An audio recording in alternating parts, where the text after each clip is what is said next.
Chapter 10. The Italian Boyfriend. When she was 16, Julia worked in the holidays as an usher at the Leipzig Fair, the famous international trade fair for which, twice a year, East Germany opened itself up to the outside world. Okay, so here we have a chapter 10. This is the title, The Italian Boyfriend, obviously refers back to the previous chapter, so it's an example of an anaphoric reference referring back, but also a sense of narrative progression, because you've got some development on the apparent no story from last chapter to now this seeming that there is a story of some description. There's not a great deal to say about this chapter, so it's there'll be large chunks where I'm just playing the audiobook and then just chip in. So unfortunately, I'm not quite sure of a good way of flagging up when that's going to be. So, but it's only about 20 minutes long is the whole chapter. So stay with me. There's enough to stay with me and jot the notes down if you've got time to do that. So it starts off with a time marker, as we'd expect. So when she was 16, so we're going back. It's a flashback to an earlier time, and this is now Julia's story. So it's a reaction really against the fact that she had no story in the previous chapter. Now there clearly is some story. And then in that first paragraph, we have the list, the asyndetic list of the exhibitors at the Leipzig Fair. So the exhibitors of machinery and books, photocopiers and kitchen appliances, all visited. So again, just showing the wealth and the range of people there that Julia could have met, and sort of, I suppose, just the opportunities that were available to her. Yet she chose one, as we do. We choose something, and that takes us down a certain path, and that's this chapter's details. So, in fact, let me see if I can put this on a bit faster so we can get through this chapter a bit faster. If I put it onto let's just try this. Hang on. Exhibitors of machinery and books, photocopiers and kitchen appliances, all visited, along with members of the Western press. They stayed in the Hotel Merker, or were billeted to families who fought over them and the news from outside they might bring. Julia's job, along with that of other young people, selected as much for their loyalty as their language skills, was to direct visitors around the fair and the city. It was here that she met the Italian boyfriend. He asked her out almost immediately. They all thought we were for sale, and she declined. I wasn't. Eventually, as you do, she said yes, because he persisted, because it might be fun, because what harm could come of it? The Italian boyfriend was a man of 30 representing a northern Italian computer firm. He and Julia fell into the kind of unreal long-distance relationship in which longing, sustained by enough time apart, ripens of its own accord into love. He came to visit her twice a year, at Easter and Christmas, and they met for annual holidays in Hungary. Hungary was relatively free then, for us almost like the West, she says. The rest of the time they telephoned once a week and wrote frequent letters. He became her most intimate pen pal. How long were you with him? I ask. 2 years. Oh God, no, more like 2.5. Whenever he stayed with her, the surveillance was intense and overt. The couple could hardly leave the house without being stopped by the police and asked to account for themselves, or the police would be waiting at a checkpoint on the outskirts of town. It didn't matter when we left the house or where we were going, there'd be someone there to stop us, she says. Sometimes they went through the car. If we said we were going to the pictures, they would disappear for long enough with my ID and his passport to make us miss the start. The Italian boyfriend was terrified at each search. He'd start to sweat, then he'd go all pale and literally shake with terror. Julia, on her home ground, teased him while they waited to get their papers back. Look, it can't be that bad, she'd say. What on earth do you imagine they're going to do with you? They're not going to kill you. This isn't Latin America, after all. I lived with this sort of scrutiny as a fact, she says. I didn't like it, but I thought, I live in a dictatorship, so that's just how it is. It was clear to me as a simple act of GDR logic. I am with a Western foreigner, now I will be under observation. The Barents had no telephone, so Julia went to her grandmother's for the weekly call from the Italian boyfriend. His calls had to be booked through the authorities, and they both imagined it was possible they were being overheard. When I hung up, I'd say good night to him, then I'd say, night all, to the others listening in, she chuckles. I meant it as a joke. I didn't let myself really think about whether there was another person on the line. So, I mean, the reason there's not much to say here is it's simply procedural and just explaining what happened. But I guess you've got a slight use of time perspective there. So you've got the details from the past being intermingled with the speech from the present. and the way in which Julia is recounting the information to Anna Funder. So it's past being blended with the present. And we get a little bit more of that as we get reference to the fluorescent light and bringing us back to the present. But it is that use of past narrative, past tense perspective, but also then bringing us back to the present with the speech in the room, in the kitchen at the time. It was a condition of sanity both to accept GDR logic and to ignore it. If you took things as seriously as people in the West think we must have, we would have all killed ourselves. But I'm feeling agitated. The fluorescent light in the kitchen has started to vibrate. I mean, you'd go mad, she says, if you thought about it all the time. So that's the bit I mean there about bringing it back to the present. It's sort of details from the past, but then very much about the gritty realism of the now. So using that fluorescent light and the irritating flickering and noise of the vibrating tube, which we get repeated again later on in the chapter. Julia topped her year in middle school and wanted to go to a senior high renowned for its language teaching. Instead, for reasons never made clear, the authorities sent her far away to a boarding school with no reputation at all. Her mother complained bitterly, but was told that nothing could be done. I don't know if it was because of the Italian boyfriend or the pen pals. Maybe they thought I had too much contact with the West and needed to be isolated. She has started to tap a pen on the table and not to look at me when she speaks. For a moment, the only sounds are the tapping pen, the vibrating light. She puts the pen down and smiles. She has found something lighter to tell. The school was strict, she says. There were things about it that were seriously traumatic, such as what we used to call TV torture. By the 1980s, most people in East Germany watched Western television, especially the news bulletins.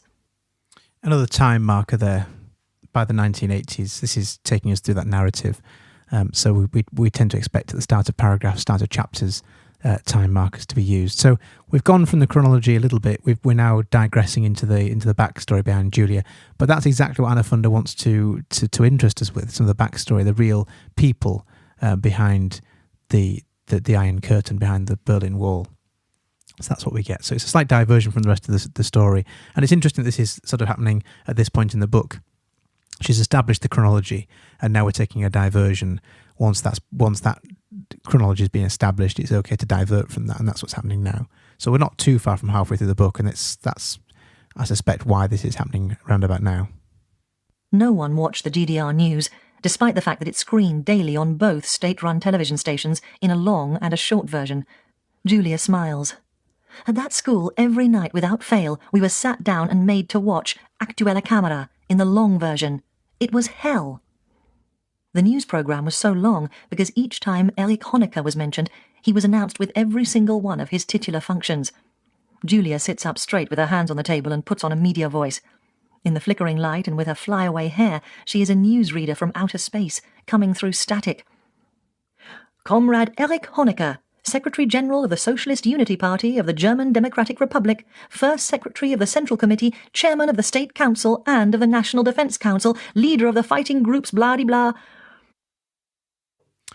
Okay, so this time for humour, you've got the asyndetic list there, the titles of Honecker, and I think just like Julia, it is designed to sort of seem absurd and farcical. We laugh and she pushes back onto two legs of the chair. She is a relaxed and confident mimic. Sorry, when I say like Julia, I don't mean Julia's ridiculous and farcical. I mean the effect that she's going for is one of ridicule and farce for humour. And then the actual news item that came after all that would be null. She straightens up again. Today visited the steelworks such and spoke with the workers about the 1984 plan targets, which they have overachieved by so-and-so %. Or, today opened the umpteenth apartment built in the new district of Marzahn. Or, congratulated the collective farm of Hicksville this morning for their extraordinary harvest results, an increase of so-and-so many-fold on previous years. We are laughing and laughing under the strobing light. And the thing about it was, she slaps the table with her fine white hand, it never told us anything that happened in the world. She shakes her head at the wordiness of no news. Worse, though, than no news was the anti-news. The students also had to watch Der Schwarze Kanal, the Black Channel, with Karl Edward von Schnitzler. I've heard about this man, the human antidote to the pernicious influence of Western television. At home, Julia said. So there's an interesting question here to be asked about voice. She mentions there the pernicious influence of Western television. And I wonder whose voice that is. It's sort of Anna Funder's. It's not a direct quote. It's not speech from anybody. It's kind of Anna Funder's, but it's sort of sarcastic and it's sort of parodying, I suppose, the voice of the German Democratic Republic. So it's sort of gently mocking, isn't it? Or maybe not even gently mocking, just mocking. But just worth looking at that voice there. And we've seen this before, and we'll see it again, the use of voice that she has that tends to presents her opinions as fact almost, and we have to look out for that, because this is one woman's perspective, and we have to sort of look at how reliable that might be. Everyone called him Karl Edward von Schnee, because that was how long it took before one of us could jump up and change the channel. Von Schnitzler's job was to show extracts from Western television broadcast into the GDR, anything from news items to game shows to Dallas, and rip it to shreds. That man radiated so much nastiness, he simply wasn't credible. You'd come away feeling sullied, as if you'd spent half an hour atrociously bad-mouthing someone. Julia crossed her arms. I mean, you might have your doubts about the West, I sure did, but we also felt that our own country was feeding us lies, and that our futures depended on seeming to agree with it all. One day in 1984, the headmaster made an appointment to see Julia's parents at home. So, again, another time marker there at the start of a section, start of a paragraph and a page break. One day in 1984. So even within this section, there's still a chronology here, and there's still an order to this. It's been sequenced, and each paragraph begins with those time markers. We should have guessed something at that point. That was unheard of. The three of them sat for 2 hours with coffee and cake, quite formal. He had come to convince Irene and Dieter to influence Julia to break it off with the Italian boyfriend. People assumed, if they didn't know Julia, that he was her ticket out. The state was using every avenue it could to stop that from happening. Julia's mother told the headmaster, "Look, the girl is 17. She's just about an adult. And if she's decided that this is the man for her life, so be it." But Irene also said, "To tell the truth, we're not all that happy about it either. He's a lot older than she is, and we don't want our daughter to leave, but we will not stand in her way." The headmaster didn't get very far. "He left dissatisfied," Julia says. "He was actually a nice man. It could be that he'd been warned about the consequences for me and was trying his best to help." In 1985, Julia matriculated with straight A's. She went to Leipzig to sit the entrance exam for the university's translating and interpreting course. She failed. The written language exam was ridiculously easy and short, but then there was the political exam. "What do you mean, political exam? You wanted to do language training." The light tube on the ceiling is still spluttering and hissing, and I am bilious and annoyed. In this light, Julia's face is marble and her lips blue-rimmed. Okay, so this is unusual for this chapter, but we have a couple of things here.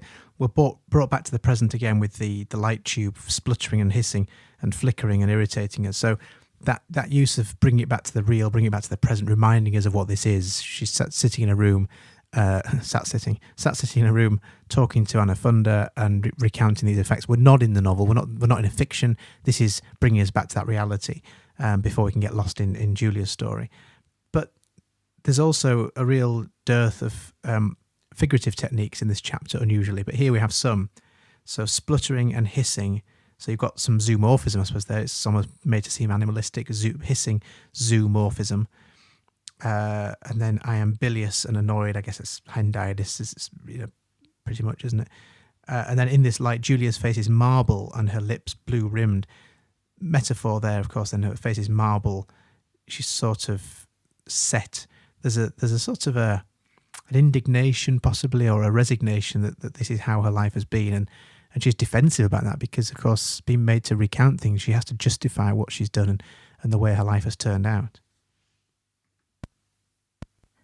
Well, we were asked about our political knowledge. It was intended that we'd work at the highest levels of government, even internationally, so I think that's quite okay. Of course it is. It's standard practice in the West, too. I am just oversensitized. I get up and find some tea-light candles in the cupboard so I can kill the fluorescent. I put the candles, thimbles of light, around the kitchen, on the sink, on the table, and on the windowsill behind Julia.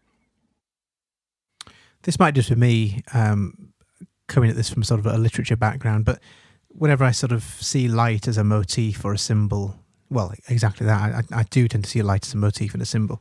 And I think here there's the possibility that light tends to represent truth and visibility and finding the truth and seeing things. And here it's just interesting that Anna Funder, who in herself is looking for the truth, she's looking for the story, and she's changing the lighting conditions because the lighting is inconsistent. The fluorescent light is flickering and it's unreliable, and so she looks for a different light source. I just think it's an interesting symbol, really. It might be nothing, but it just strikes me as something there. If we can find something like that again in another text, you might want to pull that out as a point of comparison, or you might not. But it's there possibly for the taking. I don't know with any certainty that it was organised by them that I fail, Julia says. There were an awful lot of applicants, and I have to admit that I did pretty crap in that exam. She says she didn't know things that were not just faux pas, but really serious mistakes. She starts to laugh again. She couldn't name, for instance, the political parties in the GDR. There were political parties other than the ruling Socialist Unity Party, but they were parties in name only, and the names were remarkably similar to those of the political parties that existed for real in West Germany. The Christian Democrats, the Liberals, and so on. Julia says, I was terrified of getting them wrong. If I put a name that was actually a Western party, I might well have failed. She gives the loose table lino a flick. Julia was being asked to repeat her knowledge of socialist catechism, her belief in things that were hard to remember because they were not real. That reference back to the the loose tablecloth, the lino, the linoleum. What a weird word. Interesting detail. We don't need the detail, but Anna Funder gives it there because presumably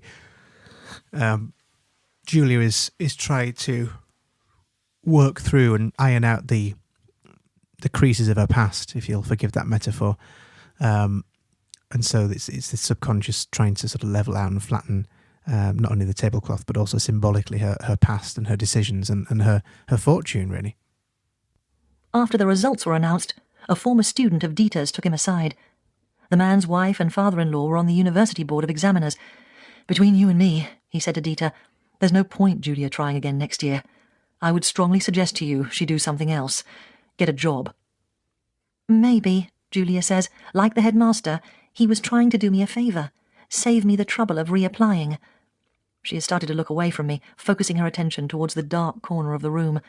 But the strange thing was, she says slowly, that afterwards I simply couldn't get a job, any kind of job at all. She fiddles with the scarf wrung around her neck.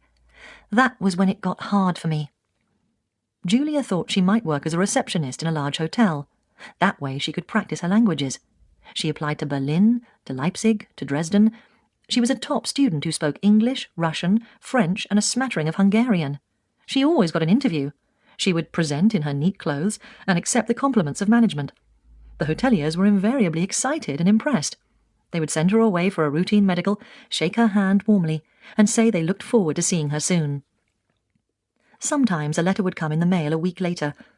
We regret to inform you that the position has been filled. Thank you for your interest. Other times she would call up herself to be told that she had just missed out. Sometimes she didn't hear at all. In the end, she stopped ringing to be told the same uncomfortable excuses. She tried to find a position as a waitress, also without success. Julia assumes now that every hotel and every restaurant was required to check the names of all new employees with the Stasi. Her options were running out. She decided to enroll in a night course for a certificate as a Stadtbilderklarerin, a town plan explainer. A what? I have never heard of this word. Julia says that it means a tour group leader, but that in the GDR the word leader, Führer, was forbidden after Hitler, der Führer. Because führen can also mean to drive, this meant there were no train drivers, a Lokapitan or locomotive captain instead, and no driver's licenses, but a Fahrerlaubnis or permission to drive. Being a town plan explainer was an occasional way to earn pocket money. It was not a living. Julia went to the employment office, took a number, and stood in an interminable line. She was among people who might have had similar experiences, both explicable and not, to her own. She turned to the man behind her and asked, "So how long have you been unemployed?" Before he could answer, an official, a square-built woman in uniform, stepped out from behind a column. "Miss, you are not unemployed," she barked. "Of course I'm unemployed," Julia said. "Why else would I be here?" "This is the employment office, not the unemployment office. You are not unemployed." So the direct speech here just adds that realism when we're immersed into Julia's story, and the direct speech here of the lady at the employment office and Julia, it gives that immersive sense of realism. "You are seeking work." Julia wasn't daunted. "I'm seeking work," she said, "because I am unemployed." The woman started to shout so loudly the people in the queue hunched their shoulders. "I said you are not unemployed. You are seeking work." And then, almost hysterically, "There is no unemployment in the German Democratic Republic." In my mind, I tote up further GDR fictions. That Der Führer was excised not only from their history, but also from their language. That the news was real on television, and, contrary to Julia's lived experience, that there was no unemployment. By no fault of her own, Julia Berendt had fallen into the gap between the GDR's fiction and its reality. She no longer conformed to the fiction. Loyal and talented as she was now being edged out of the reality.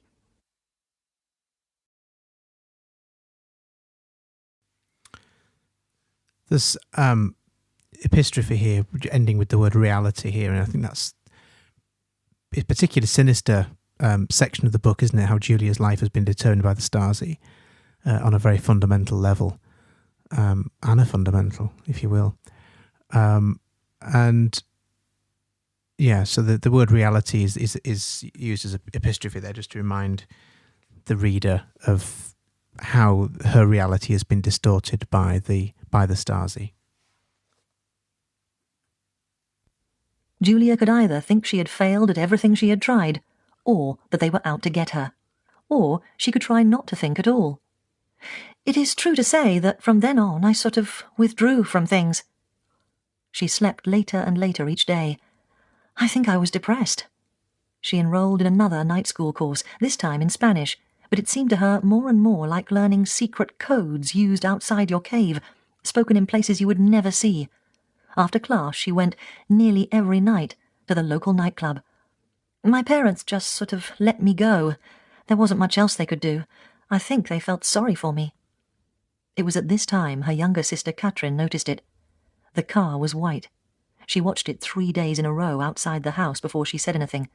Julia hadn't seen it. As I said, she looks at me, I knew that car was there for me. She knew too. So I'll just pause it there. At the start of that paragraph, you've got the time marker. It was at this time her younger sister Kathleen noticed it. So you've got the time marker just reminding us this is a chronology. And then towards the end, we've got this anaphoric reference back to the car. And it's that Russian Lada that was described in the previous chapter. And the car actually is a synecdoche because it represents something much, much bigger. It's the relationship, it's the future, it's her freedom, her liberty. The car is not just a car. It's a Marks and Spencer's... Oh, no, sorry. The car is not just a car. It symbolises something far greater, so it's a synecdoche. That getting on with her life would mean leaving it behind. She was going to have to marry the Italian boyfriend and get out. The idea frightened her. That was part of my attraction for him, that I would be utterly dependent on him, in his home and his country and his language, at his mercy. She went to meet him for a holiday in Hungary. At the airport she was taken aside and her luggage searched. They unscrewed the hairdryer and emptied her boxes of tampons over the examination bench. In Hungary, she told him it was over. He was so controlling, so jealous. Now Julia had withdrawn from him, withdrawn into her home, and withdrawn from hope. This was more than internal emigration. It was exile. Chapter 11. Oops, hang on, not yet. So, we're back to classic Funder again by the end. We've got that triadic structure. Withdrawn from him, withdrawn from into her home, and withdrawn from hope. So you've got that anaphora there of the word withdrawn repeated at the start of those successive clauses. And the triadic structure makes it even more powerful, and particularly the way in which it's sequenced, which I would say this isn't bathos here, this is actually incrementum, because we end with something far more powerful than just withdrawing from her boyfriend and her home. She's now withdrawn from hope itself. So that abstract noun of hope is really powerful, and so that therefore makes it incrementum rather than bathos. It's the opposite of bathos, isn't it, really? And that's it for that chapter. Hopefully the speeded up audiobook was okay for you. I might do that again next time if that's okay, and it gets through a bit faster. And that's it for chapter 10.